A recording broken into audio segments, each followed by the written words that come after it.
it's me. Mela. I know half of you, and I've met the other half, I think, possibly. So, I have Alexandros here, Bridget, Carmen, Aaron, Floyd, Gary, we're missing Gavin, okay, so there's Glenn, Jamie, Kenneth, we're missing Luke, we have Maria, and Nigel. Luke is down there, sorry, Luca. Luke, det är jag kan missfä. Okay, so, and Gavin, there's Gavin. Welcome, Gavin. Okay, looks like we have full house. Thank you very much. Okay, so I can close this one. Actually, no, I want to open the Moodle page so I can explain a bit. Log in. Courses, 10328. Yes. Lovely. Okay,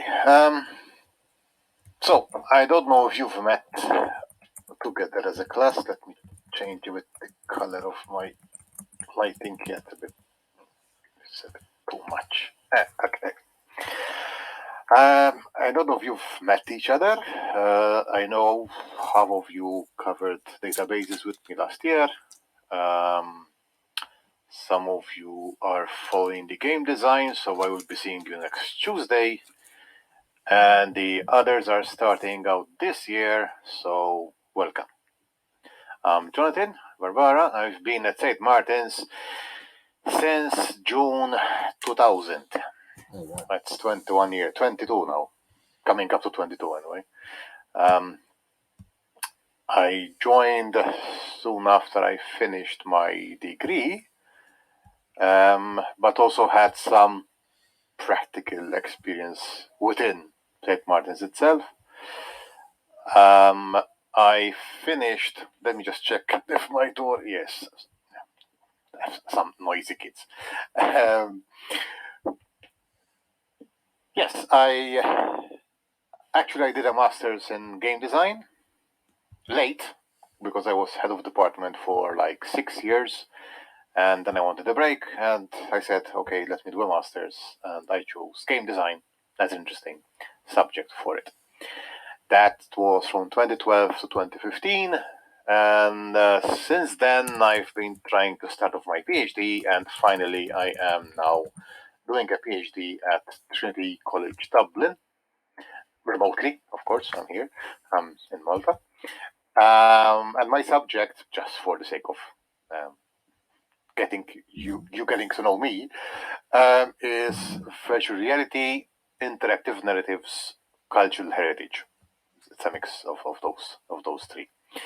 But I've also have had quite an exposure and an interest in audio. I've been a choir singer since I was 16. That's something like 27 years. It's where I met my wife.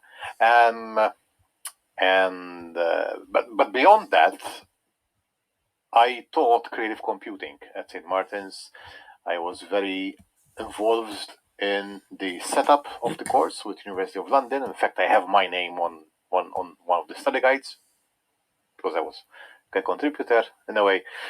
And yes, creative computing was about the use of computing in the creative arts, be it the visual and the audio, so sound creation and music. The second year subject was mostly on digital signal processing, so it was a mathematical approach to sound creation, as well as music creation. In fact, I'm proud to say that I learned my music from a mathematical perspective. And 2 years ago, I sat for the grade 5 music theory exam with my son. My son learned it through the traditional music theory way. I learned it on my own via the mathematical aspects, and I got a better score than he did. Yes, because the mathematics helps you understand more what is going on. And this year we did the grade six together, and we did well as well. Now it's going into composition and more. I can still fit in the structure, so that helps. Anyway, I digress. Sorry. So I understood sound from a mathematical perspective, which is good to have when you have a computer, because a computer is a mathematical machine. So explaining sound to a machine, yeah, that helps. Visually, I am not that great because I am colorblind, so I confuse reds and greens. So if my face looks strange, it's because I'm colorblind. Sorry, the lighting, the lighting isn't helping a lot, and and then so with audio, whenever there's audio involved, I'm quite interested. And last year, when we were working with the Hypogeum VR experience, I was in charge of the audio part. So we had some audio recordings in the Hypogeum to get the acoustics of the place, and then we applied those acoustics to the sound effects that we were placing, and also to my voice as I was narrating what was going on. So yes, I value a lot the importance of audio, and so when I was devising the curriculum for the computing with game design and development, of course, I wanted to have a subject on audio design. It so happened that the audio design is not as big as other subjects like game design and so forth, so it only has like 3 credits, but there is also a second level course. There's an interactive audio subject, which hasn't been delivered yet. So I can't say if it's great or not because nobody tested it. But this audio design is a good introduction. And over the years, I have found students coming for it, or at least sitting for it. I mean, they were pushed to sit for it because being 3 credits, it's easy to fill in a gap where someone needs 3 credits to complete his package. And I'm happy to say that these students who are not particularly inclined on games still found the subject interesting. And, it's not they telling me they liked it, which happened, but also from the assignments. Okay, this course is mostly assignment based, and the results I've had, sorry, I repeat myself, but I'm consistent, okay? The results I've seen in these assignments were very encouraging, and it showed that they like the subject. So I really hope that you all, open up to the course and try to enjoy it as much as they did, and as much as I have delivering it over these few years.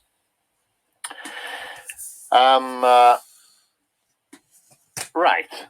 So, whilst the course was written with a game perspective, right, please do consider that every digital experience, in the Western culture especially, is heavily dependent on the visual one, on the visual experience, but the audio is a good second. The audio has a disadvantage because you can only notice it when it's done bad. When it's done great, okay, it's taken for granted. Yeah, it's there. But when it's done bad, that's when people start noticing, the problems with sound. They don't realize how good the sound was. They realize how bad the sound is whenever it happens. Like for example, the lip syncing. Okay, when you have a film where the audio is offset by a few milliseconds from the video, that really bores you, right? And it's I can't watch this. It's too bad on the eyes and on the ears, really. But another aspect that one needs to mention is that the developments that have happened with respect to graphics far outweigh the developments that have happened with audio. Like, we have GPUs on our machines, but Only recently have I heard of audio processing units, like a CPU dedicated specifically to audio, which would be needed to calculate in real time how sound should really be perceived. When we were doing the hypogeum experience, we tried to calculate the acoustics from a 3D model we had, a laser scan of the hypogeum. And with the simplest of the levels, I mean the lower level, the system simply crashed because the hypogeum is not, a box. It's not a modern construction of flat walls. It's a carved out cave system. So having these reflections of all these areas literally crashed the system.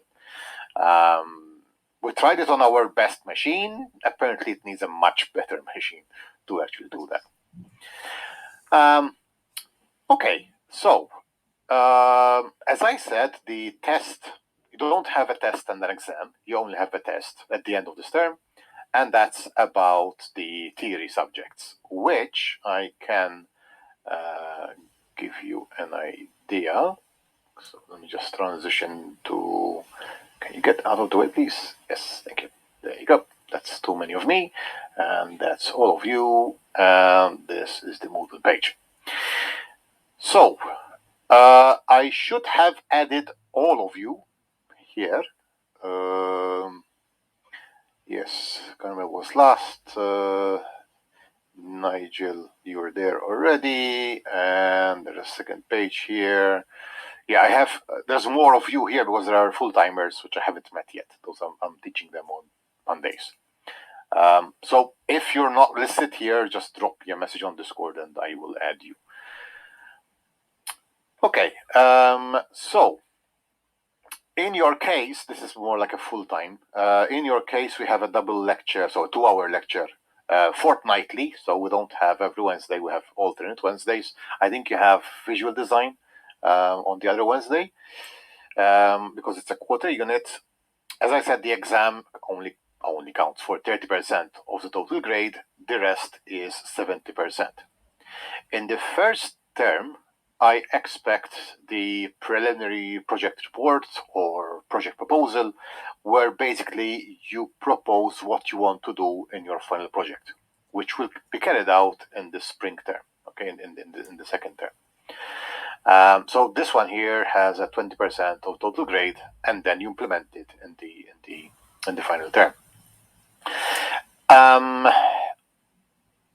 Right. Through via this first assignment, the 20%, there's a bit of reading that you need to do. Reading, as in there are some papers that deal with the subject.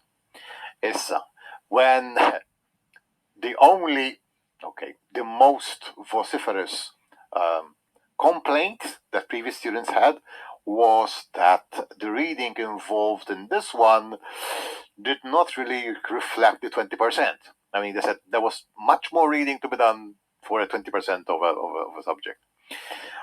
That was the complaint at the end of the winter term. But then, when they did the final project, okay, they realized that what they are developing here is heavily informed by what they read over here. All right. So, whilst you will need to read more proportionately with respect to the grade, I have 20% of the grading here in order to allow you to make mistakes. To make mistakes that will not influence your final grade that much, 20%. So what you're reading in preparation for this assignment is actually contributing to this 50% at the end. Okay, so don't complain. Don't see it as just, oh, there's so much for 20%. That's what you're reading there. Whilst I am asking you questions here, it's basically a reading comprehension. It is more to inform you in your design for the final project. Okay, so appreciate it a bit from that perspective. You have course notes. Okay, I had developed some course notes for this, and I stand by them. There are basically chapters for each of these topics, and they complement basically what we have during the lesson. I would be very happy if you revised the lesson by reading those course notes, or if you prepared for those. Let me just silence this guy so we don't get any audio distractions. Yeah, if you prepare for the next lesson by reading a bit up on these course notes, that would be great. Okay, so today we have this intro to the course, which has already started, and then we have these topics. Now, these topics, we don't have a lot of topics. We have basically the game audio history and theory, basic technical skills, and basic studio skills. Those are the three topics for the exam, these first three. Because the fourth one, the audio design fundamentals, is actually helping you develop your final project. Okay, so this is actually tested in the assignment rather than in the exam. So theory-wise, it's just 3 chapters. It's 3 credits, 3 chapters. Makes sense. And each one of these topics, okay, has learning outcomes. And I am an avid learning outcome educator. So basically, you can expect your questions in the exam to center around these learning outcomes. So if you have understand the role of sound and music in games, there's going to be a question about the role of sound and music in games. And we're going to cover some aspects of it in the slides and in the course notes.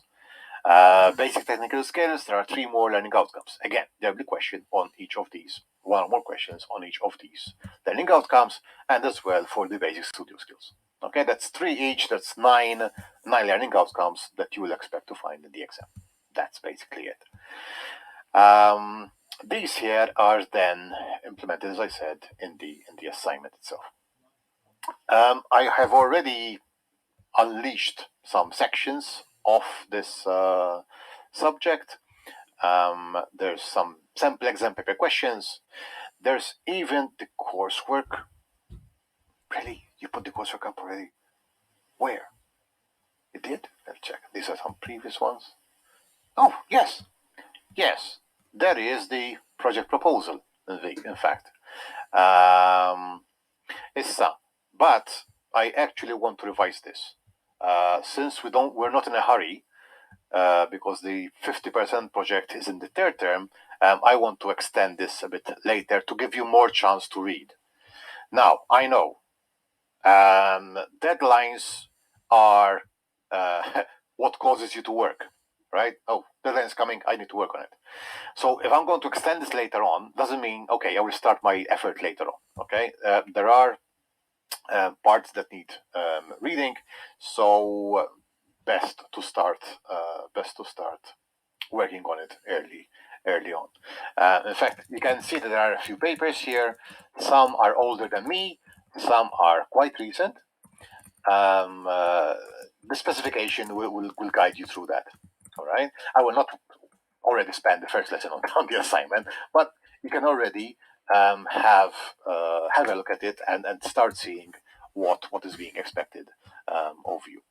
There's also a sound walk demo document. That sound walk is at the end here. Okay, there's a sound walk demo. There's a PDF. It's a video tutorial of how to make a sound walk using your mobile phone. Yes, I'm sending you out for a walk. You can take your dog with you. It's fine. You don't need your dog. But of course, the dog will make sounds as well. But I've had students in the past who use the dog as well as a sound within their walk. So that's something else to look at. Where was I? Seated in front of my desk. Okay. So I hope I haven't lost anyone already. Okay, introduction to the course, learning outcomes of these. Resources. What do I have in resources? What did I put for you? Oh, yes. So, there are quite a lot of stuff around audio. And as I said, this was mostly built around games, but you can also see it.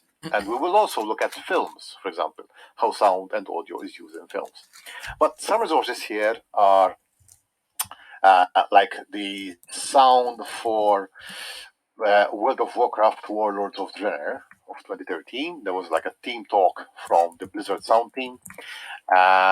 there is an explanation of the sound behind Grand Theft Auto. There's a link to the Society for the Study of Sound and Music in Games library. There are game design patterns for audio and also some resources for video game music composers. These are not necessary readings. Okay, these are just stuff that if you want to have some time spent efficiently, you could listen to these to get some ideas about how audio is used in games under the umbrella of digital experiences. If you're making a simulation, if you're making an animation, if you're making an advert, if you're making any digital experience, even a website, right? How you put the audio and how you design the audio is very contributing to the overall experience of it all. Have I lost anyone yet? No, everybody still is in the same state I left him, which is good. Yes, if you have any questions, I know we're quite a lot of people, but don't worry. If you have any questions, please do stop me as soon as the question bugs your mind. Okay? If you don't want to interrupt that much, you can send me a message, either personally or if you want to discuss it in total. There. Okay. First one of which is, sorry, I missed this part of the experience. So, coursework not showing up on my Moodle page. Okay, you have to click on the coursework. So those are links. So you have to click on coursework to actually access it. I can show you that here. Okay, so even for me, coursework is not showing, but if you click on that, it should open up and show you. You won't see all this. These are past courseworks. You should only see two with the Soundwalk demo, and above it there should be the coursework one for 2022. Don't worry, Alexander. You're here to learn. See? You're learning. You will leave this lesson less stupid than you came. Okay? That's good. Okay. Mela, have we started yet? Not really. So, the introduction to the course. Yes. What are we here to talk about? Okay. So, the aims of the course are to give you the ability to create believable sound effects. So, you need to learn what is believable about the sound and how we trick people in believing sounds, and then you will be able to create it. In fact, for your assignment, 50% assignment, you will need to create at least two sounds. I mean, you could record them, okay, or you could create them digitally, and you'll also be able to download sounds, okay. So I will expect a mix of downloaded sounds, created sounds in your final experience, and equip students with the ability to create audio assets that are targeted towards games or digital experiences, whatever you want to create from that. With respect to general learning outcomes, so there are learning outcomes, there are those 9 which fit within the different subjects. Then there are these which are grouped here. So the knowledge ones, and these are mostly what you'll have in the exam, all right, is being aware of physiological elements of the human body involved in oral perception of audio signals. Basically, these, all right? Well, you need to learn a bit about the ear and how it works. Anyone who had biology, great. If you didn't, you'll have some. Don't worry. That's from the human part. But of course, we have the hardware part, the computer part. So we also need to be aware of various hardware and software tools for recording, synthesis, editing, and playback. Now, this will cost you about €1,000 now. We're using Audacity, which is a free, it's a free application. So it will help a lot if you download it and get familiar a bit with it. You can record sounds with it. You can analyze sounds with it. I mean, I can talk right now, and it's starting already to listen to that, and you can, yeah, and you can play it back, and then you can. There are some effects you can apply to it. You can generate sounds from here. Tracks. In fact, in the Soundwalk demo, I also give you a demonstration of how you can use Audacity to label the parts of your experience. to indicate, okay, this sound is the birds chirping, this sound is my dog panting, and this is me hitting my head with a branch. Yeah. So yeah, this is basically the tool we'll be using for editing sounds. There's another tool which is also free because I wrote it. I called it the audio design engine. Ooh. Which you will use to prototype the audio experience, but more of that later on. A quick poll: who of you? Good question, Jamie. Well, it can take a mic. It can take a mic. I do have an electric guitar, and I have a USB connection for it. Uh, mm, Hmm. Well, I know there are, stuff you can connect to the instrument and then connect it to the audio part. There's also MIDI. So if you have a MIDI capable instrument like a piano, that's easiest to have, and you can also connect that. But yeah, mostly through mics.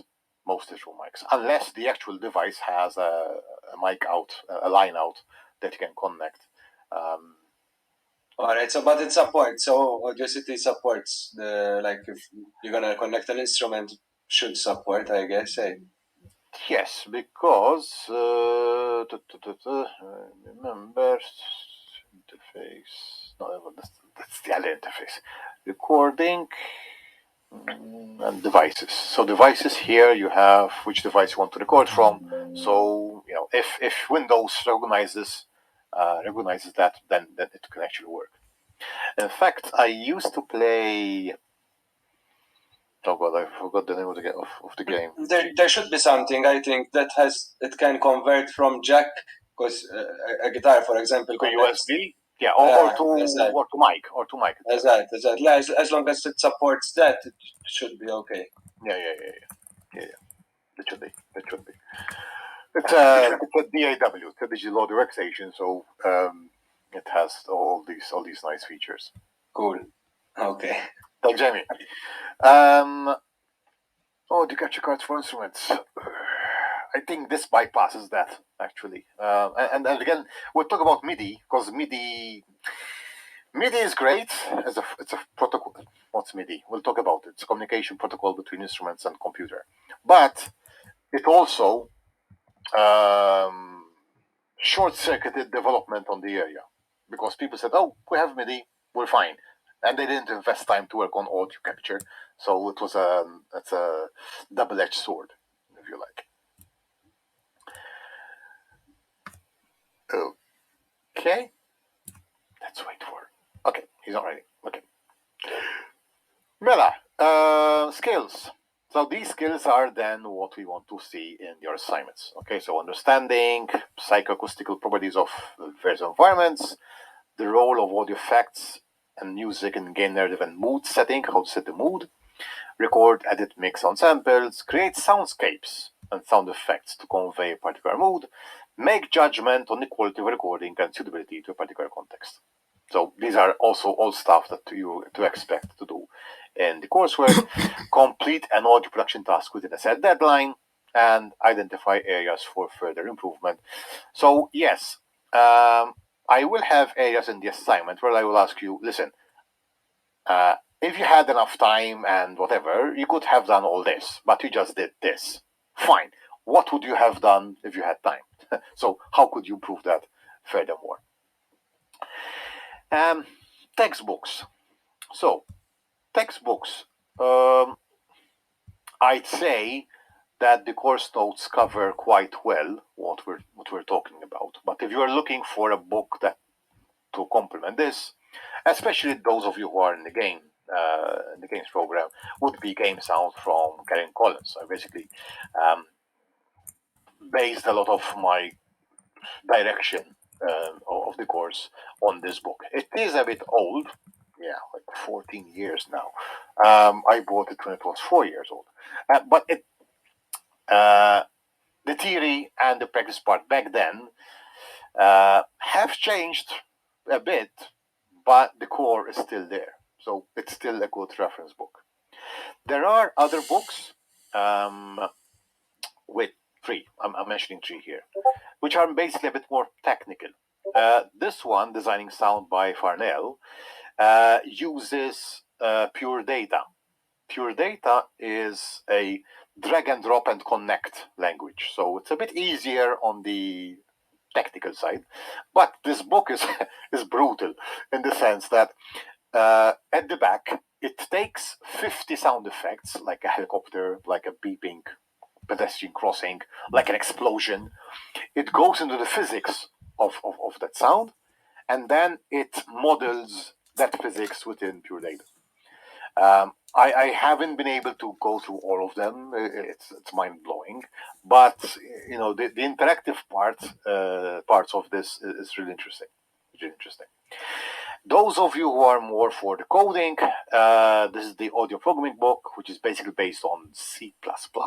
As far as I remember, either C or C++. I think it's more C. It uses the C sound library, and maybe a bit more on the artistic side, so a bit more accessible, is the complete guide to game audio, which is also a bit 2008.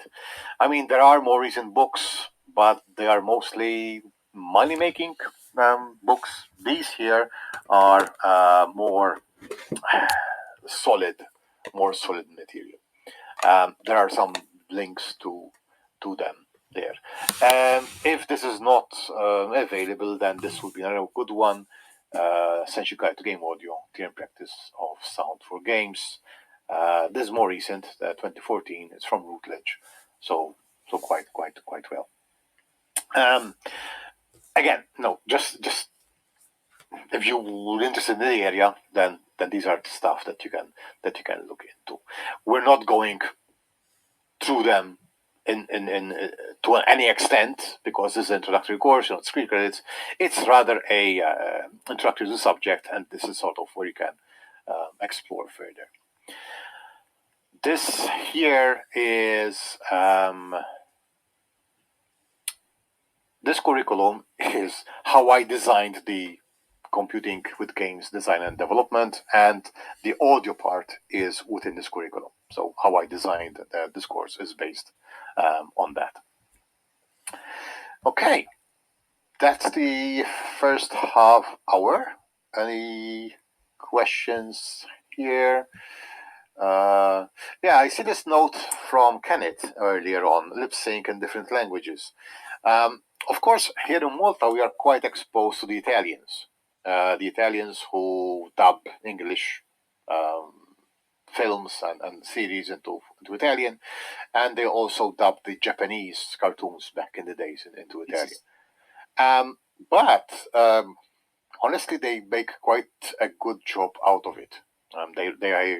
They're really good at matching, the expressions and even the words with the lip, or maybe because I'm used to them. I don't know, but what I meant by that, Sir, I came across there's the game Ghost of Tsushima. Okay. And when I started playing it, I wanted to play it with Japanese audio, but with English subtitles. That's how I watch anime usually. So to keep, especially since the lore is in Japan. Mm-hmm. The problem was that the language was Japanese, but the actual mouth acting of the characters was in English. So it obviously threw me completely off and left it in English. Then, however, they amended it with the re-release for PS5. With the upgrade for the PS5. So that's what I was referring to when I was referring to lip syncing to the audio. So if there isn't, like you said, if there isn't like a harmony in between the two, it will immediately click and pop out that listen, something is wrong over here. Mm-hmm. Mm-hmm. Mm-hmm. And of course, yeah, the game also zooms out as far as possible to not show the horrible lip syncing now. That is true. Yes. That is true. This summer, I did some VR Coursera courses. Some. I mean, I did 4 in a month, and the last one was about lip syncing, particularly how to lip sync 3D models with audio, and yeah, I can imagine. I can imagine the effort needed to do that, because I had like 4 sentences, and it took some effort to, and time, and being perfectionist, to get them to the correct part correctly. So doing it for lots of narrative will be needing quite some money and resources to do. So it's very easy to do it badly, unfortunately. Great. So maybe we can start looking at. Yes, sure. You mentioned before there's no dedicated processor for audio, right? Don't motherboards do it adequately enough? Because at some point they surpassed any sound card on the market. Because I used to have a creative effect somehow. They were all creative effects blasters back in the day. Yeah, Sound Blaster 64, Sound Blaster 32. But eventually, like the onboard sound card on the motherboard was enough. Was better actually than any dedicated sound card. So. Yeah, I mean, I remember the Sound Blaster 16 was like the full width of the tower back then, and eventually it shrunk. It shrunk enough to fit onto the machine. But okay, I'm thinking of ray tracing style of audio, right? So there's a sound source in 3D space. There are objects in between, and you can't hear them because there's an obstacle in between, but you can hear the echoes, for example. That's kind of complicated. Yeah, so because mathematically, like you said, it's more complex than just. That's right. That's right.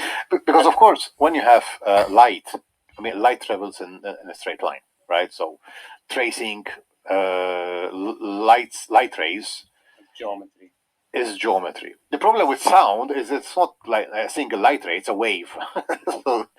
so you have much more complications involved there. Yeah. Have you played Hellblade Senua? Because it focuses heavily on audio. I think the game was meant to be a benchmark at first, but then it became like a fully fledged game.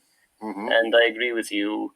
And when you said that like you don't notice good audio until you hear bad audio. Mm-hmm. But in the case of Hellblade, you actually notice that the sound is actually very good. Mm-hmm. Good game. Mm-hmm. I admit I haven't played that one, but yeah, given this tip, I'll at least watch some video recording of it. I mean, some gameplay. That should give me an idea of it. I've also grown a bit old to notice certain things. For example, I was trying out the Spider-Man VR experience, and you have a question there, Gary. And I was more noticing the sounds of Spider-Man when the character falls to the ground, etc. But my son, who tried this, did you realize that the music plays much louder when you're swinging, and it calms down when you stop? And I was like, okay, yeah, that's a good point. I wasn't looking for that, so I didn't notice it. But it's good, it's good to see the new generation which are thinking in line with audio as well. So that helps. Maybe there's an issue with hearing as well. I used to do hearing tests when I was studying speech therapy for my degree, and well, it gets worse with age. Just like yeah. The higher frequencies that you don't hear that much. I think I lost 5 decibels because I had tested mine, but I used to play. I was a gamer. I still am a gamer actually, and I think the headphones had damaged my left ear a bit. I see. Took a test to notice, but anyway. Okay. Well, it's hard for me to test here because I am the most audio sensitive person in the house. So when there's a problem, I'm like, "What's that sound? What? I can hear it."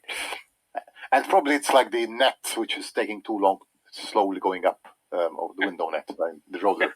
I can hear. Yeah. Okay, so maybe we should start some material from the lesson. I mean, we won't spend every lesson like this. I mean, the first one is a bit of an introduction. So I have some slides for you as well. So we're starting off with the game audio history and theory, which I hope I made available to you already. Let me check. Yes. So this set of slides has actually there's more than one set of slides, to be honest. So there are 3 sets of slides. Okay. So the first one is to understand the role of sound and music in games. That's what we're covering today. Then we have 2 more. One is about audio theory, and one is about the human auditory system. Of course, they cover these 2, the human ability, that's more over here, and the physical nature of audio, that is the slides to audio theory. Those are the slides and the course notes. So the course notes are available here at the top. That's the full set of notes. I have also given sort of the relevant pages from those course notes in each topic. And there are also some supplementary resources that you can look at. So the readings part, this is from the Collins book, From Bits to Hits, Video Games Music Changes Its Tune. There's Levels of Sound, Principles of Interactivity in Music Video Games. There's a paper from Monday to Friday, surname, Music and Video Games as well, Audio Games, New Perspectives on Game Audio, and also about the game Parappa the Rapper, which was one of the first games to actually use music as a gameplay, as a game mechanic. Some video clips. I am going to mention these during the lesson, but if you want to read more about them, there's this one about audio and old games, which is a link to a few YouTube videos for Tennis for Two and Space War, Pong, Space Invaders, Donkey Kong, Vib Ribbon. There are all these. And what did I give you here? Okay, these are how long they are. So just to give you an idea. It's just enough for you to listen to a bit of it. You don't have to listen 20 minutes of that. Yeah, so that's in the audio and old games. Then there's about programmable sound chips, frequency modulation, some audio differences between the Famicom and the NES, classic video game sounds explained by experts. They basically play some sound effects, and these experts explain how that sound effect presents or communicates what the game designer wanted to convey. And then there's another one about modern video games from 98 to 2017. It's interesting how they go about explaining these. With respect to audio elements in games, which we'll explain as well, there's an interview with Wabi Wabi Sound, which is a game sound studio. They do live objects recording and voice acting. What are Foley sounds? Beautiful Lies, that's a TEDx talk, and Sound as Ambience, that's another TEDx talk.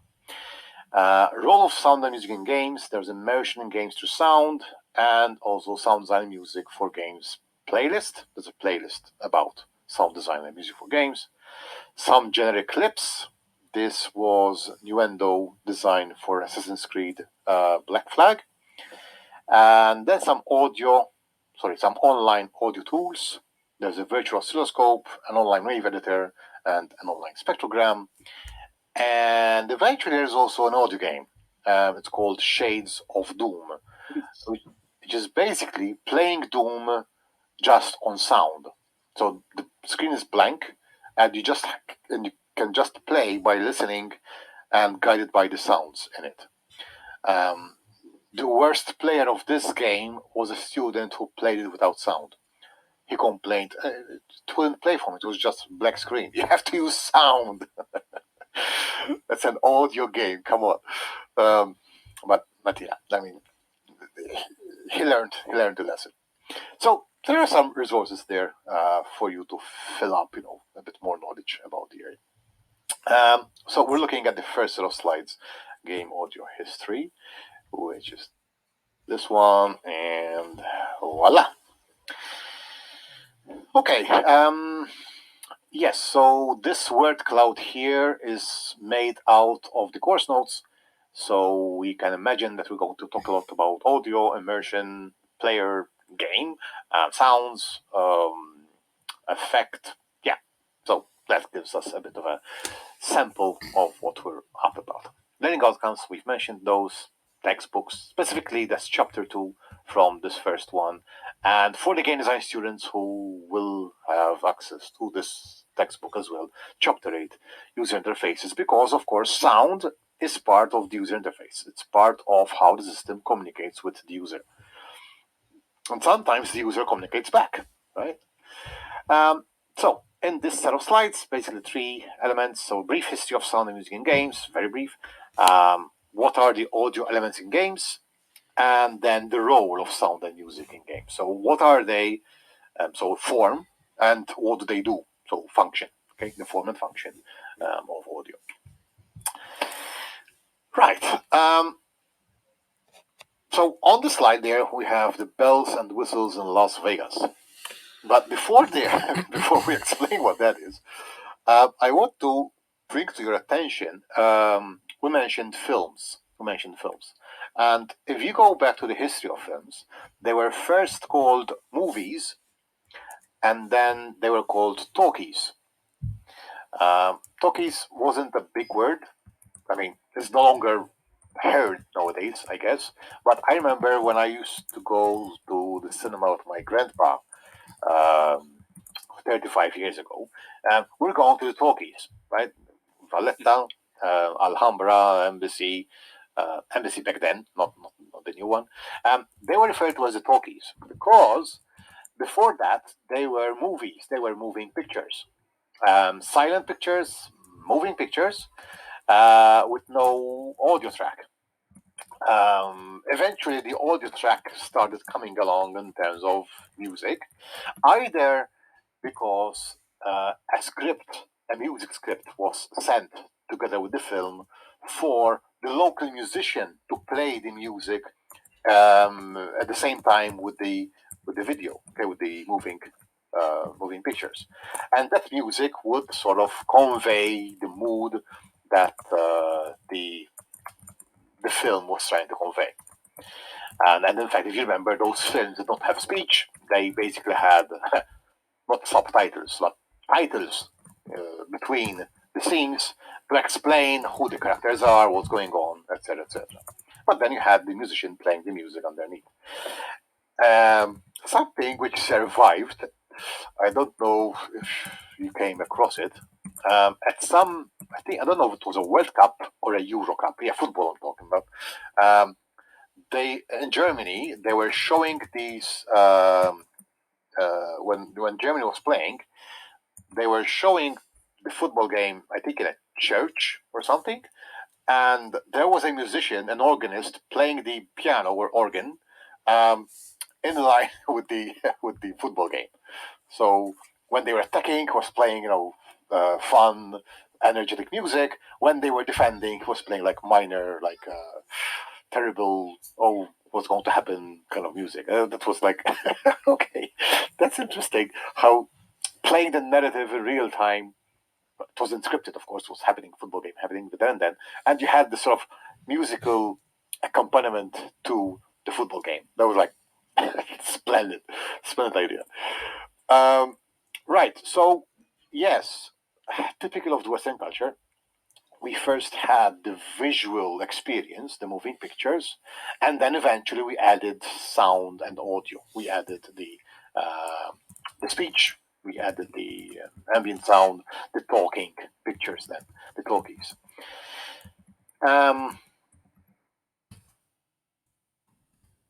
We also, not chronologically, but if you think about Tom and Jerry, right? Tom and Jerry cartoons, and you had an orchestra playing, and the orchestra wasn't just playing the music for the environment, for the ambience of the cartoons, but also the sound effects themselves.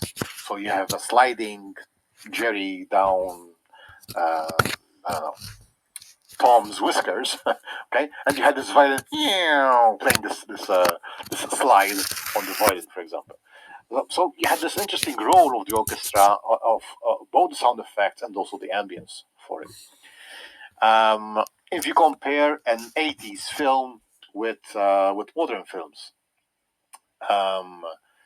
yeah, you could really tell the kind of age of a film based even from the music that you're listening to. Of course, like for example, E.T., right, the extraterrestrial. I'm saying 1982. That was my first film I saw in a cinema. I was 4 years old. You had this recurring motive, which was hidden, so it wasn't very pronounced. It was hinted at, very subtle, until the actual scene when they run on their bicycles and they are blocked by the police, and thanks to ET, the bicycles soar into the sky, and that's when the full blown orchestra plays the motif splendidly, very bombastically. I'm talking about the word motif. Okay, motif would be a melody, a short melody that is an identifiable melody that is used to indicate a particular part in the narrative. Then there's of course the late motif, late not as in late time, German Leit, late motif, which is a musical piece which is linked to a character, okay, to a person in the film. Dun dun dun dun dun dun dun dun dun. Of course, Darth Vader leitmotif comes to mind. Da-dun, da-dun, da-da-da-da, the Jaws one as well. So these are as well elements that are used to tell the listener, the viewer, listen, this guy is coming. Run for your life. Very important uses of these sounds. But why are we looking at a slide with bells and whistles in Las Vegas? Okay, because that was an inspiration for the sounds in the arcade. What do you mean? Well, go back to Las Vegas. What do you have in Las Vegas? You have lots of people with lots of money in their pockets. Let's assume that, right? And you have all these machines which are vying for that money. Okay, they're come spend your money here. And so they want to attract attention. Now, when you go into the room, this is like a big place full of large machines. You can't see the one at the back because the ones in front are blocking you. But so, using audio, which you don't have to have line of sight to hear it, yeah, line of sight. Sound can actually be very powerful. It can tell you, oh, there's something interesting back there. Let's go down there and see what it is. So there was a big competition in these slot machine arcades, especially when someone wins or is very close to winning. They had all these bells and whistles to attract attention. Oh, look, you can win here. This guy almost won. So yeah, as a means of attracting attention, that is what we are seeing here. And again, that happened with coin operated arcades. Yeah, I want your money, come spend it here. The louder machines were trying to vie for attention. Of course, you have the visual attraction of driving driving simulators with the seats, and they all look very nice. But what about that arcade machine at the back down there? It can't compete, right? And these are big ones. There's the motorcycle one, 18 wheeler. Okay, yeah. So they had to rely on something which is not visual. They had to rely on something which is oral, audio. Of course, audio wasn't in the first games. If you look at the first games, Space War here, it was played on an oscilloscope. Basically, you had a black hole in the center, and you tried to push your enemy into the black hole while you try to avoid it. And there was no sound. It was an oscilloscope. The only sound was from the controllers, okay, from the whatever they had in their head back then. But of course, they had buttons and they had switches working along, and that was the sound coming from the game, basically, from the performance of the game itself. The first sounds come from Pong and Space Invaders. Pong had the feedback, had the satisfying sound when you hit the ball with the pedal, or no, don't hit the ball with the pedal, when the ball hits your pedal. There was a sound for that. There was a sound for when it hit the walls, up or down, and also a sound when you did not hit the ball and your opponent scored. So he just had like three sounds, and that was enough for Pong to, have a fully fleshed experience, both visual, of course, with very limited visual, black and white and all that, but also audio. The guy on the right, Space Invaders, that's 6 years later. That's when I was born. It had an unintentional soundtrack. Because what we had there was the sound effect of the aliens moving left and right. Okay, wah, wah, wah, wah. And of course, you had the shooting from your spaceship, but the shooting was a sound effect. The soundtrack came also because of a technical part. So the more Space Invaders you had, it took more time for the game to draw them and to make the sound. Okay, so you had and it displayed how many? 4, 5, 6, 12 by 5, 60 Space Invaders. Okay, so it had to draw 60 of them and make the sound. And then you shut off a couple of them. So now it has 2 less to draw. So it takes less time to draw 58 and do the sound. You shoot a few more, and a few more, and a few more. And the more you shoot, there are less Space Invaders to draw, and so the game plays faster. And the sounds faster. So eventually, as you have your final 3, 2, 1 Space Invader running around, it's going around very fast because it's less demanding to draw, and also the sound is faster. So it became like a soundtrack, because when it's all slow and easy and they are like sitting ducks, the music, the resulting music is is easy. But when it becomes very difficult to hit that fast moving Space Invader, then the music is like fast. So it wasn't intentional, but it really brought on this. Oh, this really makes an impact on the game experience. Maybe we should have some soundtrack for our games. Which meant that the industry had to dedicate some development towards it. So we started off with, in fact, notice the years. Okay, that's 72, 78, 80s. We're looking at programmable sound generators. Why? Well, these arcades were specifically made for Pong and for Space Invaders, so the design of the sound was specific to that game. But as you started having more generic game systems, when you started to have like Commodore 64, like the home computers, you started having the consoles coming out.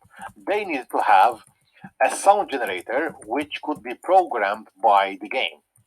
So it's not always making the same sound, it could make the sound depending on what the game needed.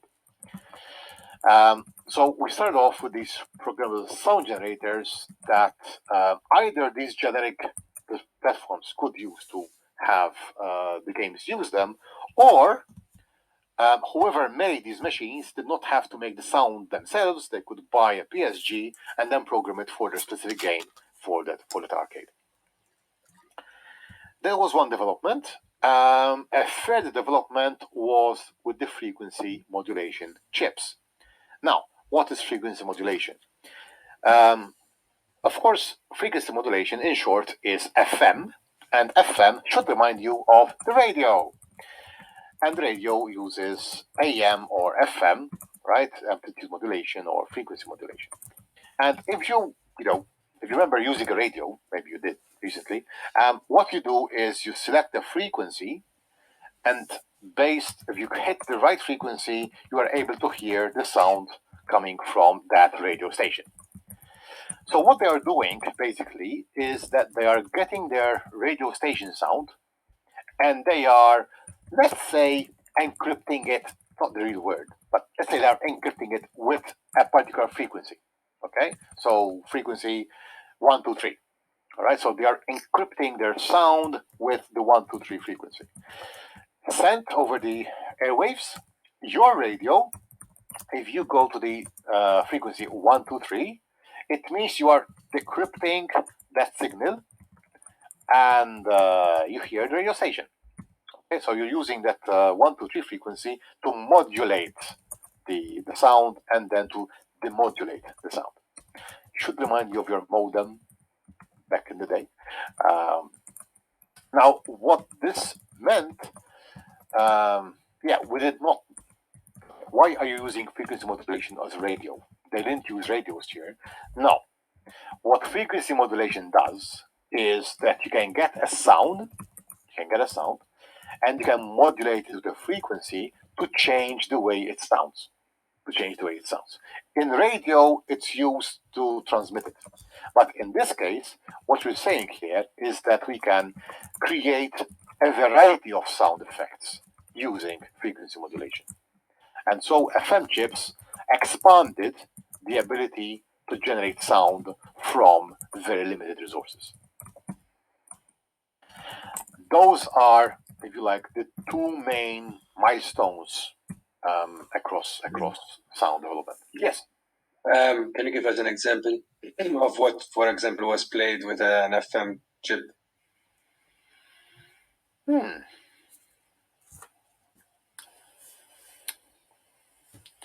What was played with an FM chip? Not in the music, right? Exactly. And games, for example, did they use frequency modulation chips, or as in music? All right, we have the radio, where you can change. I have, okay, but so I use the radio to explain how frequency is used to change the sound. Because I mean, you can't hear it ourselves. We need this device to decode it. But really, when you have a frequency, a very easy one. Sorry, I blanked out a moment. The ambulance sound, the siren of the ambulance. All right. All right. What you have there is a frequency which is being changed using another frequency. So, when you talk about the frequency, it's a pitch, right? When you apply a wave to that signal, all right, it's going to go up and down in pitch. And how much it deviates from the center frequency and how fast it does, that's controlled by a second wave. So the wave's amplitude, and it's reminding me of a theremin, if that is. Yes. I mean, like with sound waves, you don't play the instrument; it's just how close you are. So it could be like something. I think that's more like magnetism, and it doesn't have this kind of repetition. With frequency modulation, we're talking about a repetition within, because there's a frequency. Okay, frequency requires repetition. So this change in frequency, the siren alarm, the ambulance alarm is the best example.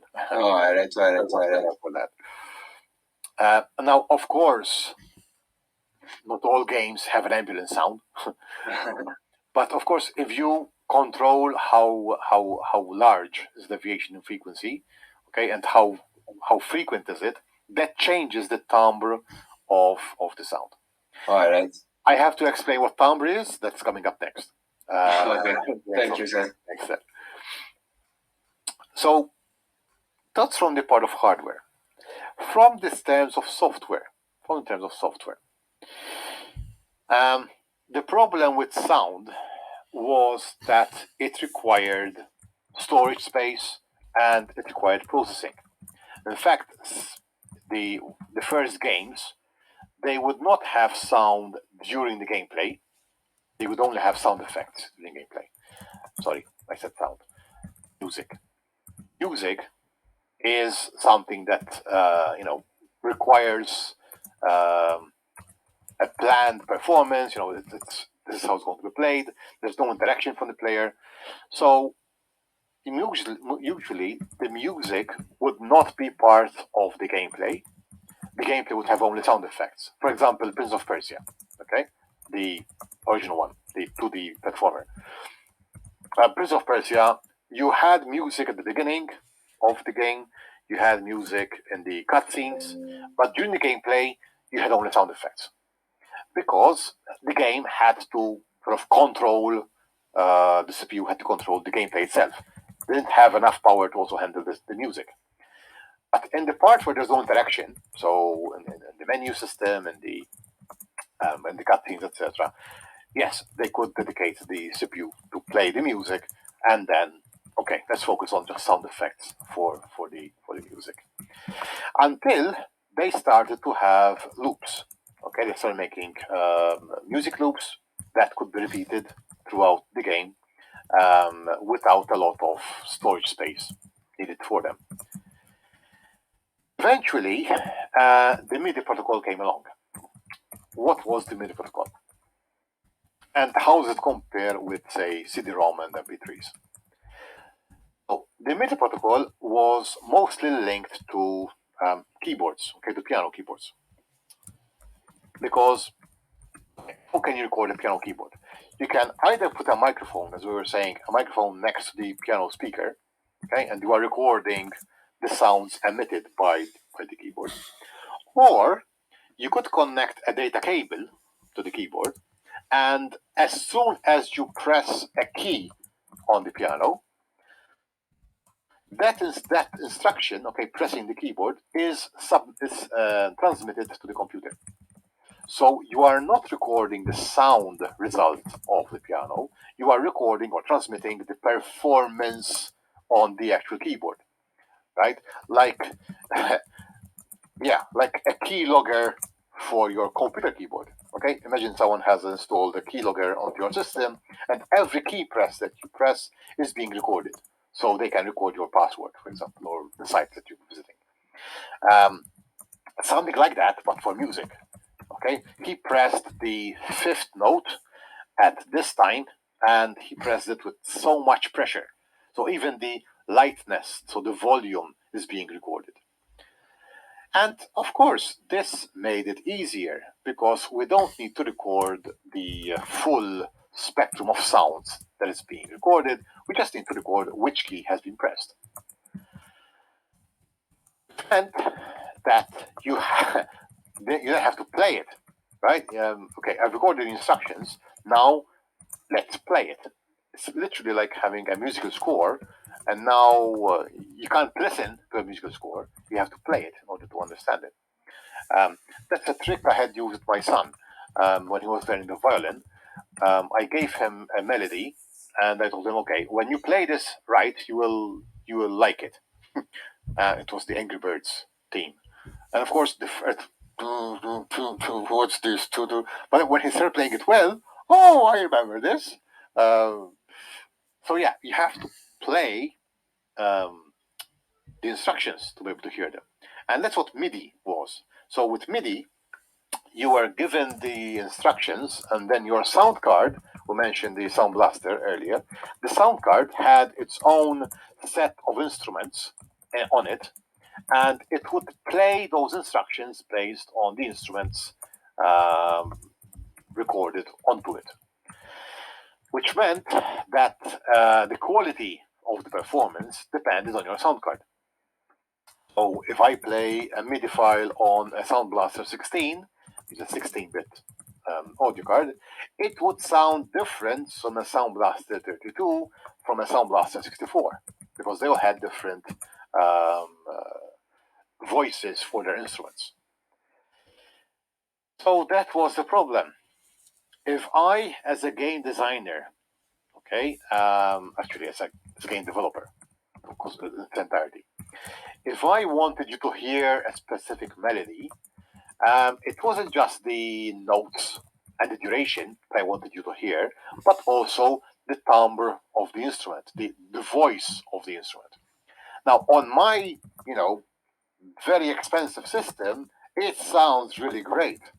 But when my client buys the game and plays it on their cheap system, it sounds crap, right? So the level of quality between what I expect them to listen to, and so you have to pay me so much for it, and then they pay for that, and yeah, it sounds so bad on my system, but that's because your system is bad. That caused a problem. That caused an expectation level problem.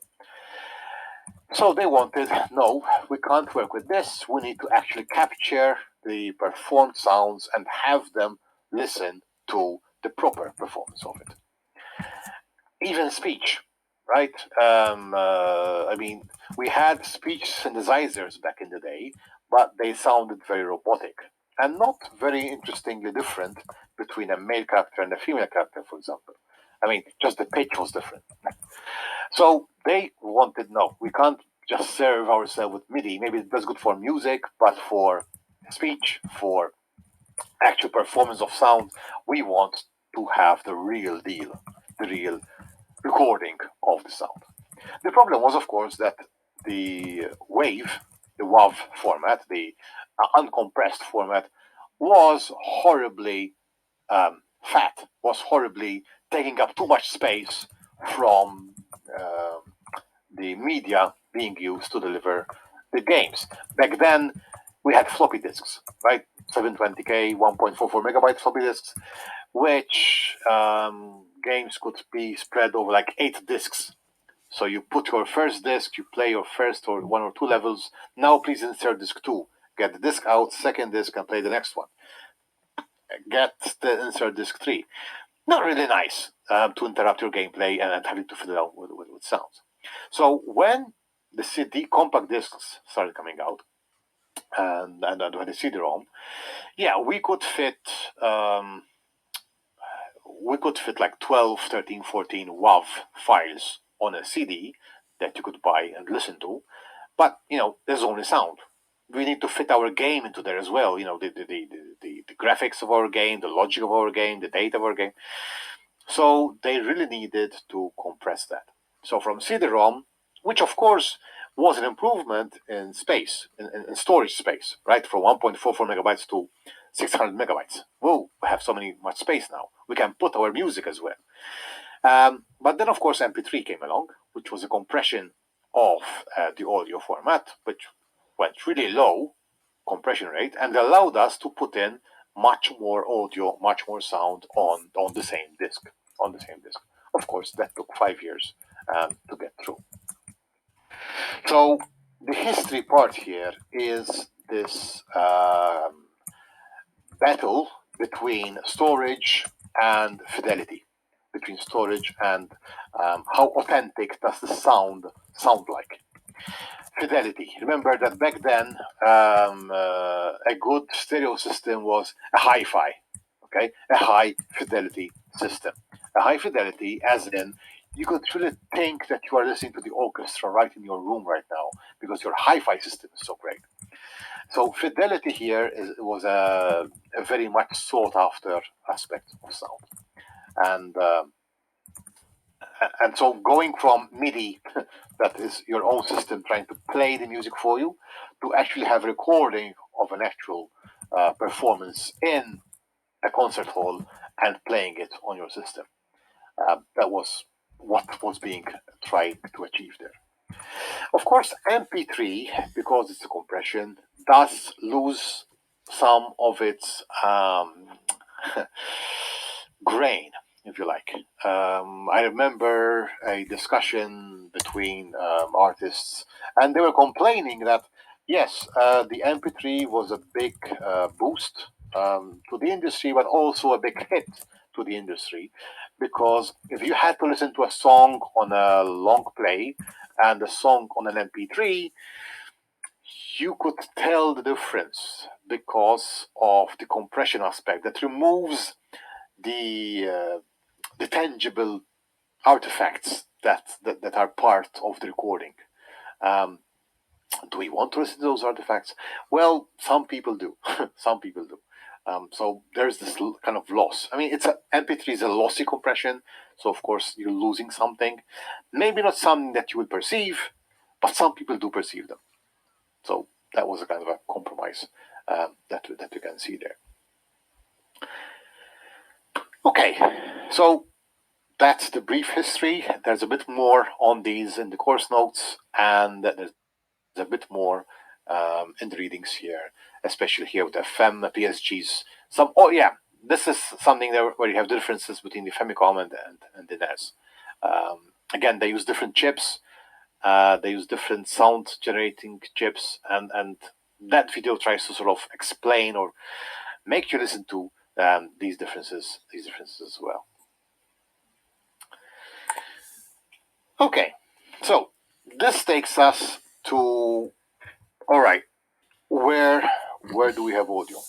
In what form does audio occur in games and, I repeat myself, and other digital experiences?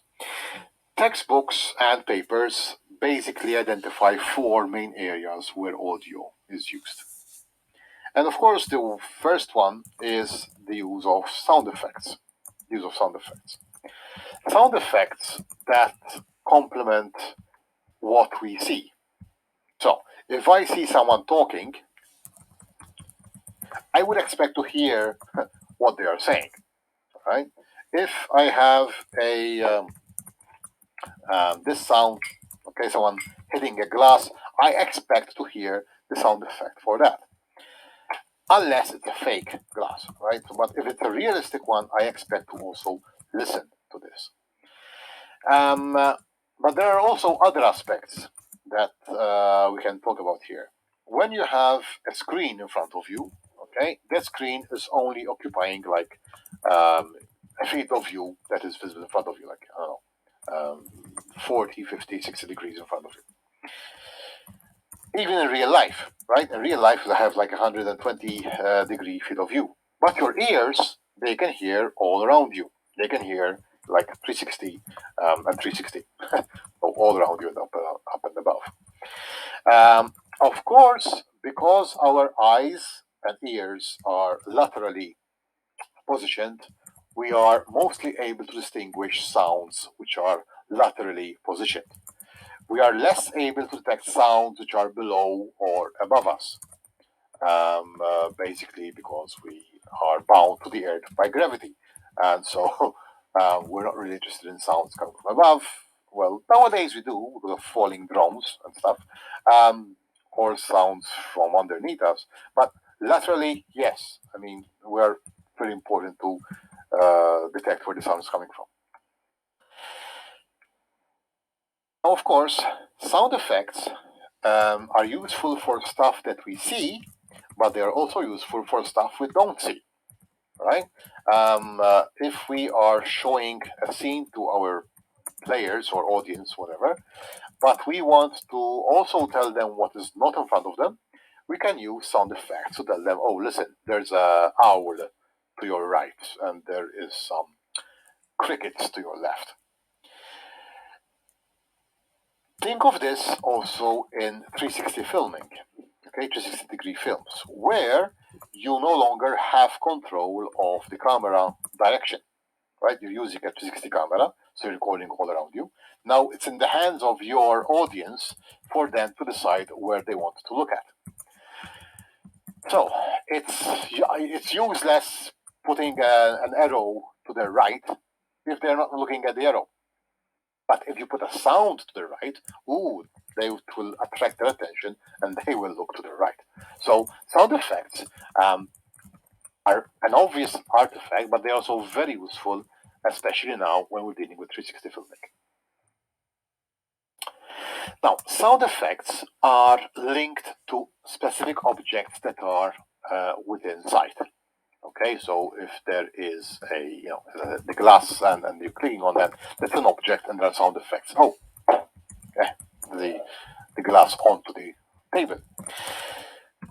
When we talk about environmental or ambient audio, we are introducing sounds which reflect the assumed presence of objects around you, but those objects do not have to be visually present.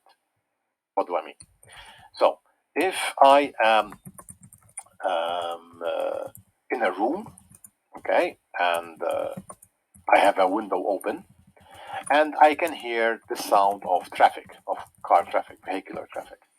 I don't need to show the vehicular traffic, but the fact that I can hear vehicular traffic tells me that the world is busy outside, right?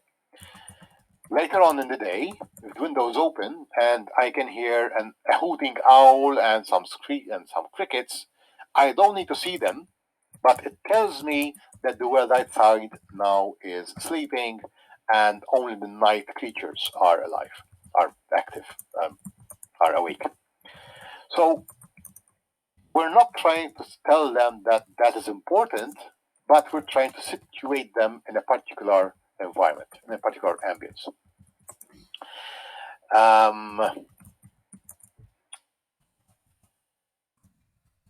Good one has a similar form, a similar role, if you like. We'll explain later, which is music. But the difference between the music and the environmental audio is that the environmental audio is something that we would expect to hear within that environment, right? So in an office, I expect to hear people chatting, vehicular traffic outside, phones ringing. Whereas music is not sound effects. I mean, yeah, ambient audio is a collection of sound effects, a collection of sounds created by different objects around you. Whereas music is not something made by objects around you. Music is, moreover, an overlay of sound onto an experience, which can help set the mood. So if you have a character, you're looking at a character, okay, and the music is horror, right? It will give some connotations to that character. Oh, this character is not nice. He may look nice, but maybe he is hiding something which I should not be looking forward to know about. If there's romantic music, oh, this guy is someone I should be interested in. If there's comedic music, oh, this guy's a joker. Let's see what he's up to next. All right, so the music influences our perception of what we are seeing without having us expecting that they start playing music, right? And finally, there is the presence of speech, which could be understandable speech or not. Cue the Japanese that Kenneth mentioned earlier, unless you learn the language, right? But it was in English. I know. It was English. But you had the Japanese voiceover, right? For that. Sir. Yeah. Out of curiosity, this came by coincidence that you called my name and I chimed into the lecture. So. With regards to the environmental and ambient audio, once I forgot where I saw this, but there was a study showing that there are certain frequencies which are used, especially in horror films, that are not necessarily possible to be heard by the human ear, but can be felt. The frequency of it can be felt, and it sort of raises your hairs at the back of your neck just by hearing this frequency. It was something to do with how audio and psychology mix, sort of. And will we be going also into these kind of elements or not? So I do mention ultrasonics, and we will also understand why we need to record them. But I was thinking more in the sense of the acoustics of a room rather than horror. um, I'll look it up. I will look it up and see if it can be made relevant when it comes to the ultrasonics. I wasn't aware there are frequencies that actually cause hair-raising elements. I know. Not hair, not physical Yeah. hair, but it gives you like the chill. The chill. I believe it was used. I don't know if it was the first or one of the first times that it was used was actually in The Exorcist. Okay. I'll take a note of that. Ultrasonics and The Exorcist. I will, if I come across it, I'll send it over. Yes, please do. Yeah, they do like to use these gimmicks to help increase the. In this case, yeah, I wouldn't know if it would be a sound effect or part of the music. I have to listen to it. But yeah, whenever you're making a sound, you're trying to convey a certain feeling within the listener. So if that feeling is not just oral but also psychological, then that's even better. Then that's even great. Yeah. Thanks, Kenneth. That's interesting. It was Kenneth or Gary. Sorry, I'm not seeing the. I mentioned Kenneth, so I guess it's Kenneth. Yeah. Yeah, same that. Yeah. Thanks, Kenneth. Yeah. So speech, the fourth element here, speech, has two functions that we're seeing here. There's a dialogue and the narrative, right? So the dialogue is when you have characters who are talking between them. So there's conversation. Could be two characters, could be more, one or more characters. But there's also the voiceover. Okay, there's a narrator who is telling the story, which is not addressing a character in the story, but is addressing you as an audience member, as a member of the audience. That speech also has the timbre, okay, the voice of the person who is speaking. So if you have a soft-spoken person, if you have a harsh-speaking person, that's going to also affect the experience of listening to this particular speech. That takes us to the next one. All right. So looking here at the four forms, the four audio elements, the four major ones. So sound effects as sounds of objects that we are seeing.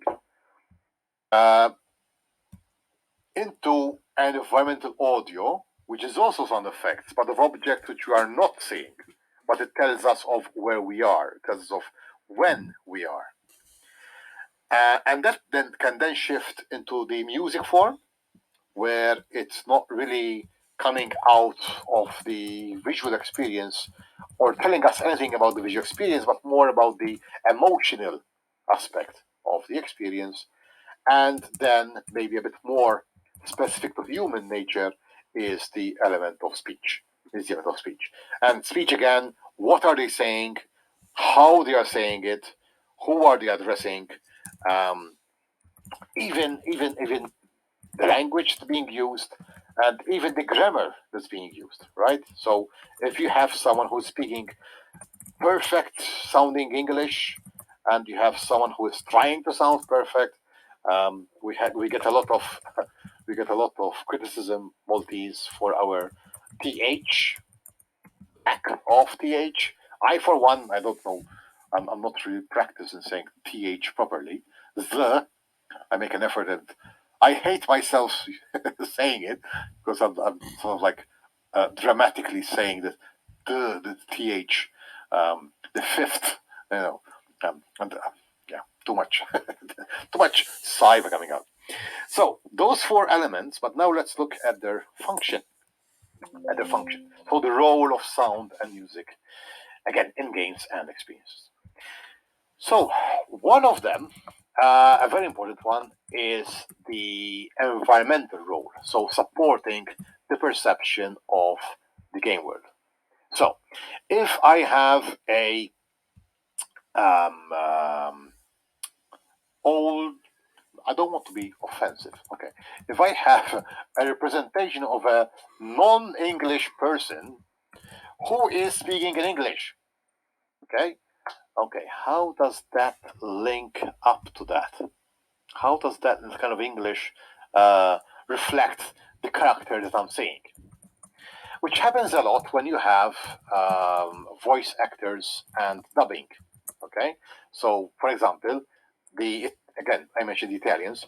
The Italians have a good set of voice actors, but they have a finite set of good of voice actors. So it happens very often that the same voice actor is used for different actors, and it sounds strange when character X reminds you of the voice of character Z, because you're listening to him, but you're thinking of character Z instead of character X from a different context. All right, from different context. If you have like a childish-looking person, but the voice is of a more mature person, so it doesn't sound right. If you have a thin-looking object, right? A thin-looking object, but the sound we get is of a very solid object, right? So imagine knocking on a beach ball, okay, a beach ball, and you're knocking on it, and you hear the sound of knocking on a bowling ball, all right? If it doesn't support what you're seeing, it's not really, not really a good function for it.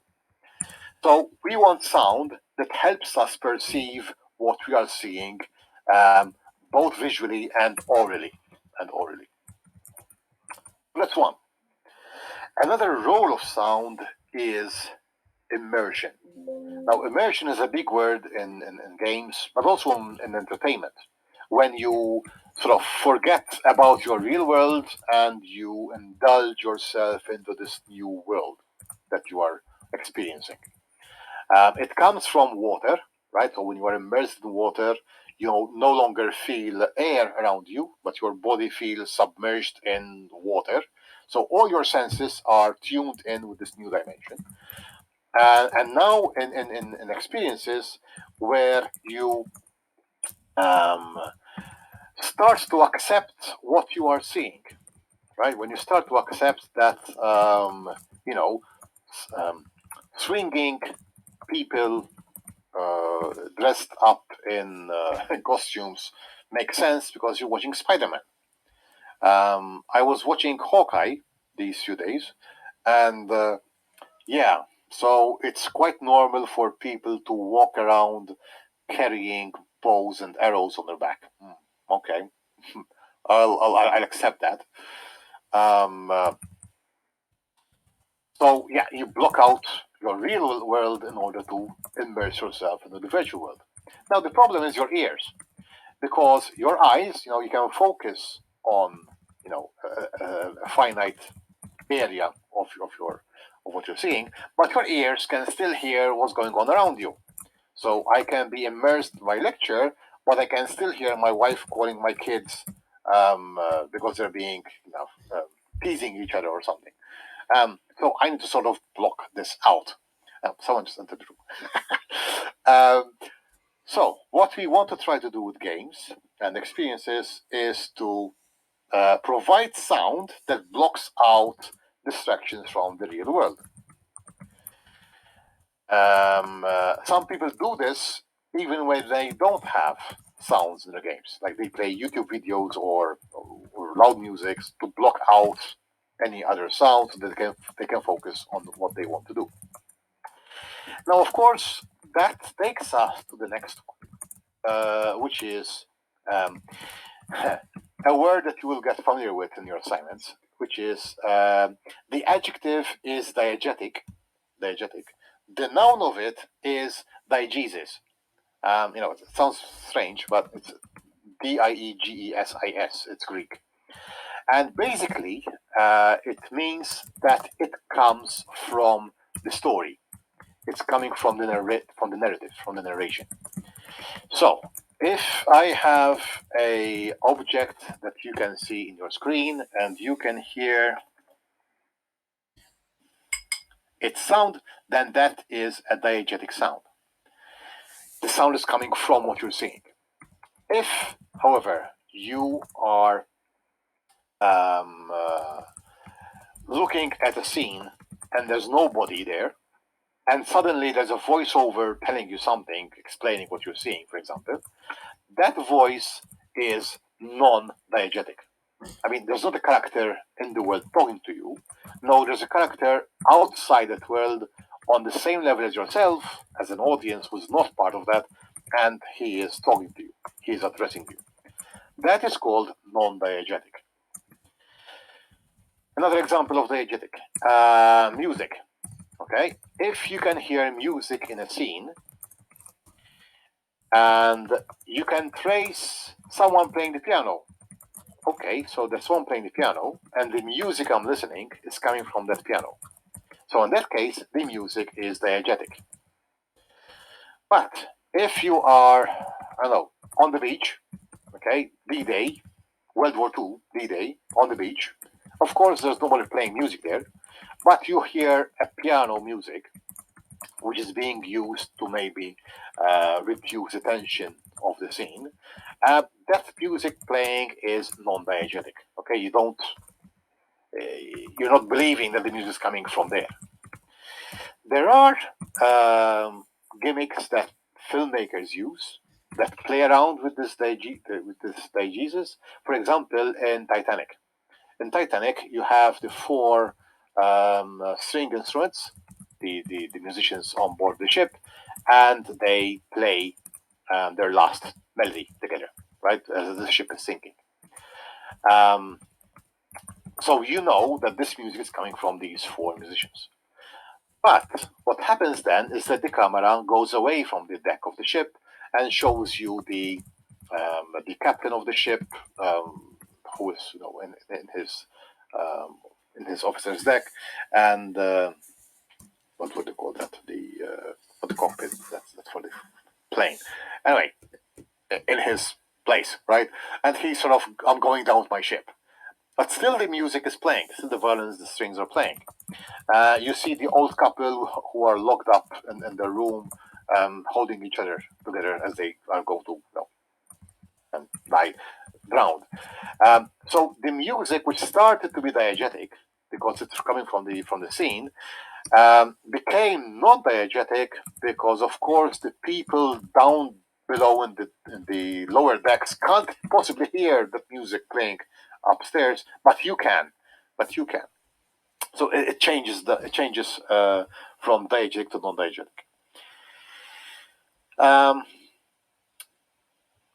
Of course, it's not always easy to distinguish between diegetic and non-diegetic sounds, as sometimes can happen when the two clash.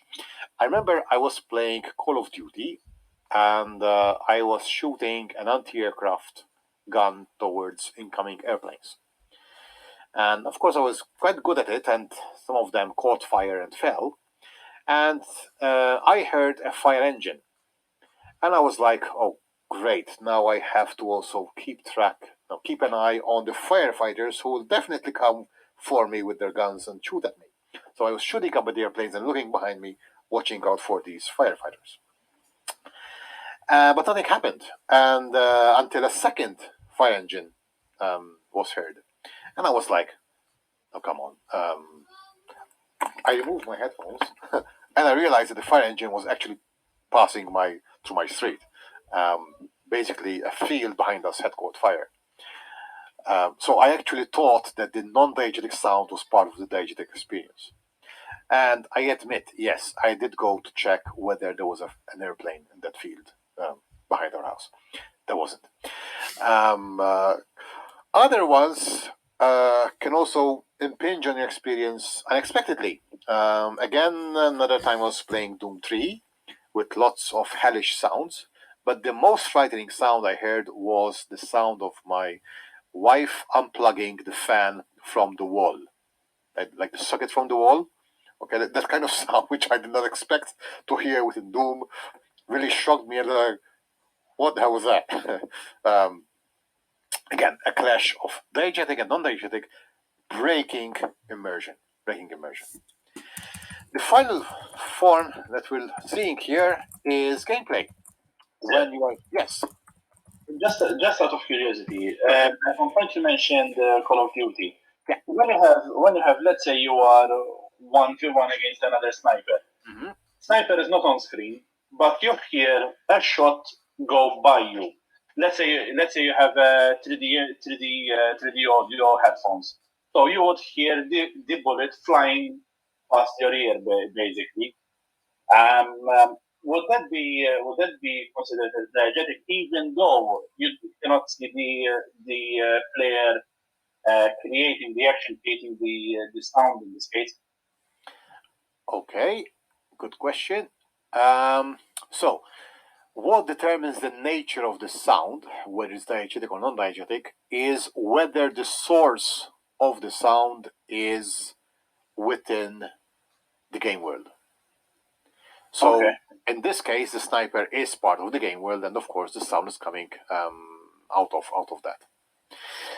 And so you might question, so why are you considering the musicians in Titanic as non-diegetic? So they were diegetic at the beginning because you were with them on the deck while they were playing. But when the camera, when the camera moved to the lower decks, where the source of the music couldn't be realistically be tied to the musicians because they are like so many floors above you, then that becomes non-diegetic. That becomes non-diegetic. Sometimes the way they go about diegesis is to have maybe a radio playing the music. Okay, so you listen to music and you're seeing someone writing notes on a paper, and then you realize that this sound is coming from a radio because they turn off the radio and the music stops, for example. So there are these gimmicks that they could use for this.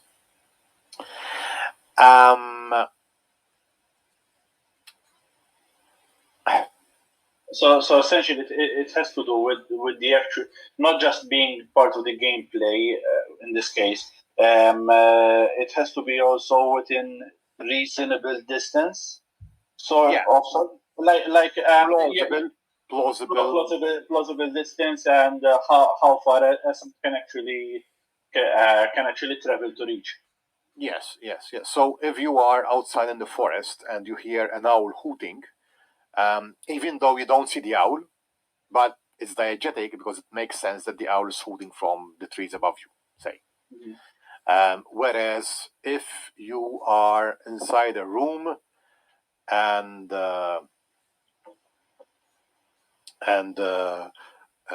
just to give you the impression that sort of there's so much silence that you can hear the owl hooting, that could be non-diegetic, right? So it's being used to make a point. It's not that there's an actual owl in the room with you hooting. Maybe your window, you can't tell if your window's open, so the owl is there or not. No. So yeah, sometimes it's hard to determine if it's diegetic or non-diegetic because they play. It's like for example, Madonna, you just mentioned it. Well, let's say you are in a room, a silenced room, okay, and they say that when you go in specific sound dampening rooms, you can actually hear your heartbeat. Sometimes that is also used. I think it was used in The Boys, a series that I was watching, when they start amplifying the heartbeat. It is there. I know it's there. The character creating the heartbeat is there, but I know that I cannot hear their own heartbeat unless I have a stethoscope. So that would be a diegetic sound. Sorry, a non-diegetic sound in this case. Am I correct? Well, it's an exaggerated diegetic sound, which would make it non-diegetic. Interesting. It's an interesting hybrid. Yeah, so it's not plausible to be heard, right? They're emphasizing it to communicate to you the fact that they are maybe afraid or something bad's going to happen to them. Yeah, I mean there are quite a few perspectives to this diegetic non-diegetic part, and so if it applied to these four, okay, you could have sound effects which are diegetic, like this one, but you could also have sound effects which are non-diegetic. For example, you're playing Super Mario, right, and you're picking up coins, and the sound of the coin collecting, yeah, it's not like that's the sound that coin will make when you pick it up. I mean, I never heard that sound when the seller came into my account. Let's put it like that. right. And when you pick a single coin, right, it doesn't make that particular sound. Uh-huh. So that could be a non-diegetic aspect of sound effects. The ambient audio. Most often it is actually diegetic because the intention is to place you within a context. So if you're giving a non-diegetic ambient audio, you're not really serving that pretty well. So most often that is diegetic. Music, as we said, it depends where the source is within the room or not, within your vicinity or not. Speech, speech. Again, if someone is speaking and you can see them, you see someone speaking, then you attribute that speech to them. If there's no one in the room and you hear speech, okay, then this is someone who is not in the room, someone who is next to me, the narrator, and I'm listening to them. So speech can be both non-diegetic and diegetic. Of course, it can happen that the speech becomes diegetic eventually. So if the narrator is talking to you, but you don't see them, but then eventually later on in the experience, a character comes into the scene, and you recognize the voice. Oh, that's them. Then you realize that they were speaking to you, and you realize that that person is strange. He's part of that story, but he's also aware of me as an audience. So he's breaking the fourth wall, making a connection between the diegetic world and the non-diegetic world. Yeah, we like to play a bit with with this crossing over between the worlds. And then finally, we have the gameplay aspect. The gameplay aspect, using music performance as a game mechanic. Now, of course, I think the most obvious one will be Guitar Hero. Where you have the guitar and you're pressing buttons on it with the incoming gameplay. But there are many different aspects to this. I mentioned Power Up the Rapper, I mentioned Vibribin. These are also games that use music performance. You could mention Patapon. I don't know if if you're aware of the Patapon game. I had it on my PSP, which is basically a rhythm game, and the kind of actions you make, pata pata patapon, actually cause your warriors to go forward, to attack, or to go back. There are other games like Audio Surf, for example, which is different. It's a different mechanic. In Audio Surf, it creates a level. So the level that you need to play is based upon the music that you feed it. So basically, you choose an MP3, mostly. You upload your MP3. It generates a level based on the music that you give it, and then you have to play through that to a particular game. It's called Audio Surf. If you want to take a look at that, Audio Surf. There are also games that use actual musical instruments to play. Either because it's fun to play or because you are learning to play the instrument with that. Rocksmith too. Rocksmith, thank you. That's the one I knew it started with an R, but I couldn't get the name of it. Yeah, Rocksmith. I was using it last year to try and get. Yeah, basically, with the online stuff, I was stuck in here for like a year and a half, and I said I want something tangible, and I bought an electric guitar, and I ended up still playing digital games with Rocksmith, but at least I was trying to sort of also learning some part of that until my video card burned and I couldn't play Rocksmith anymore. Yeah, fun stuff. Yeah, so there's another one to mention there. Rocksmith, which is like Guitar Hero, but you're actually using a real guitar or a real bass guitar, whatever instrument you have.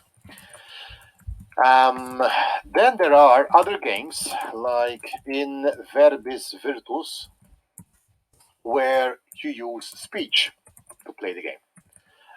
Basically, there are spells that you have to invoke by saying out their names, and that will actually invoke the spell. So, using speech to play, virtually. There are games where you can play fun games with instruments, for example. So, for example, you have a platformer, and depending on the note you play on your violin, the character will go up or down. Imagine an infinite runner rather than a platformer, and they will jump or go down based on which frequency you play on your guitar. No, sorry, on your violin, not guitar. Right, so we're looking at music as a form of input for games as well. Be it music, be it sound effects, be it speech. I haven't yet seen an environmental audio as an input, but that could be something interesting to have. And of course, what you're doing here is that your real world performance, so the non diegetic performance, is influencing your performance in the game. It's influencing your diegetic performance within the game. Now, these four support each other. Okay, if you use diegetic sounds, you're helping the player immerse themselves in the environment that they are in. If you're going to introduce non-diegetic elements, you're going to break that immersion. You're going to remind them that they exist outside of that visual world. The environmental use of sound helps support immersion, and the gameplay. And the gameplay, because the output of your real world non-diegetic aspect is feeding into the diegetic aspect of the experience, then that is also helping immersion. So it all boils down to immersion, apparently. Well, immersion is a very key component in games, trying to help players escape from the real world and get lost in the virtual world. You can ask my son when it's time to go to sleep. Already have to go to sleep. You know, what time is it? Oh, it's 11 o'clock. Oh, crap. Okay. I lost track of time.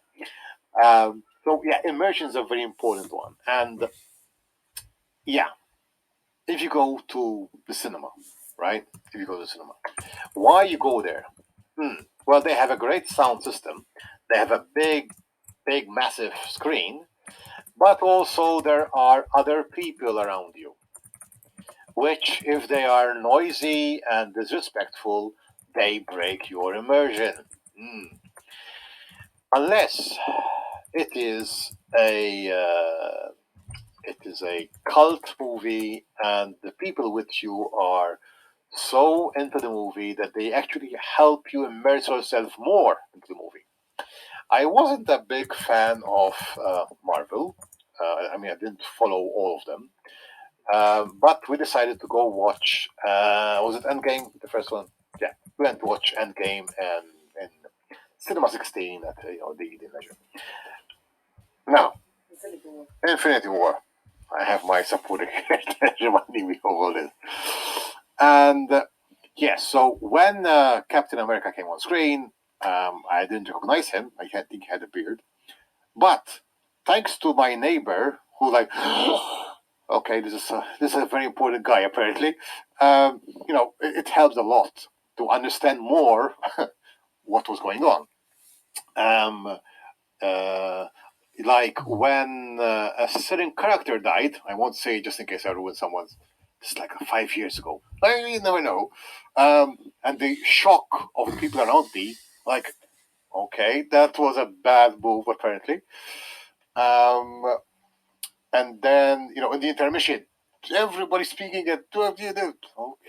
Okay. So I am enjoying this for once. I mean, I used to avoid going to cinema because of these, non-immersive experiences, but this actually made it more interesting. And I think we went to watch the next one again. Yes, and stop me from sleeping in the middle of a film. Sorry, that happens to me as well. So yeah, all these four are important aspects of sound, important functions of sound presented, delivered through these four different forms. So when we are designing the sound, it's important that we think along all these four elements. Okay, how can I use this particular sound form in my experience and see how that sound form can serve the function of eventually supporting immersion. It could be directly serving immersion because it's blocking out distractions, for example, or because it is diegetic, because it is part of the gameplay, because it's part of the environment, it is supporting immersion indirectly. Indirectly supporting immersion. And as we reach 8 o'clock, we also reach the end of the presentation. Perfect timing. So we took a look at a brief history of sound and music in games. Again, I said there's more to read for you if you want to look at. We looked at the four audio elements in games, and again, audio elements in games. There's a section for that here. An interview to Wubby Wubby Sound, Foley sounds in movies, and sound as ambience. And for the last part, roast on music in games, you can also look at immersion games to sound. Let's remember what that is. It's a YouTube video. Okay, great. And also sound and design YouTube games playlist. That is actually a playlist. So it doesn't exist anymore. Oh crap! I have to remove that. Okay. Why did they remove it? Because it's the internet and it changes every day. Okay. One more bit I can give you is this guy. Okay, this guy Mitchell Moore. If you're into um, music composition, or you want to be exposed to what is music composition, I discovered this guy during again the lockdown. This is his Christmas version, and he has this nice shortish parts of how to deal with music theory, music theory modes, how to play the piano. I think I'm being stalled. He's a very funny guy. Okay, he's a very funny guy, and I used to listen to him while washing the dishes. Dishwashing, takes like 20 minutes because I spent 20 minutes listening to this guy explaining how he did this. Of course, there is a reason behind this. He has his own music school, and don't blame me if you end up subscribing to that. I have paid a course that I still haven't started yet. I wanted to finish my grade 6. But if you're into music per se, I mean, we're not going into music. This is what we're about audio design, but we're looking into music and how to write music into your DAW, into your digital audio workstation. I cannot but recommend this very funny guy. Um, yeah, I mean, I have no comment on it. Don't blame for that. It's just my own experience of enjoying his videos, and yeah, he goes off. I mean, go for the newbie ones first. Okay, if you continue going along, then he will be also very helpful for that. But there's music theory. I mean, if you don't have music theory and you think it's something that can help you, then having someone funnily explaining it really helps. So back to what I was saying. Yes, so there are these resources here are linked with what we've covered today. Also some audio tools. We mention tools in the next lesson in 2 weeks' time. So in 2 weeks' time, I promise I will not take so long, but I will cover these next two parts, which will cover the first part of the subject. I hope that wasn't too boring. If anyone slept, I won't take offense. I slept in Infinity War, so I can understand that. But yeah, I do have. I do look forward to any questions that you would have. I'm catching up with. Thanks, Brigitte, with Walking Dead. You hear your own voice echo and it draws zombies. That's an interesting one. That's an interesting one. I will look that up. I found out the hard way. I had a paper last month at a conference, at an ICANS conference. The title of my paper was "Who Am I That Acts?" Who am I that speaks, but became who am I that acts? So who am I in the VR experience? What are my actions? And it comes along from who speaks, who addresses me, who am I that speaks?